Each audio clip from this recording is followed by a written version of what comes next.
Set up the brightness.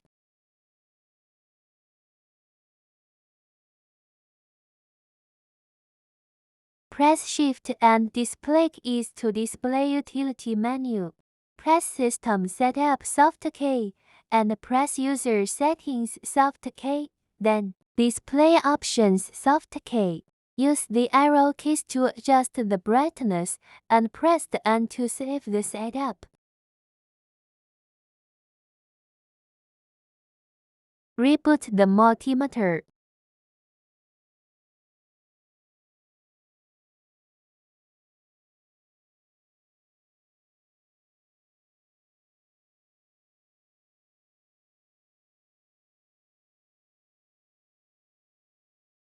Check the brightness whether the same as you set up.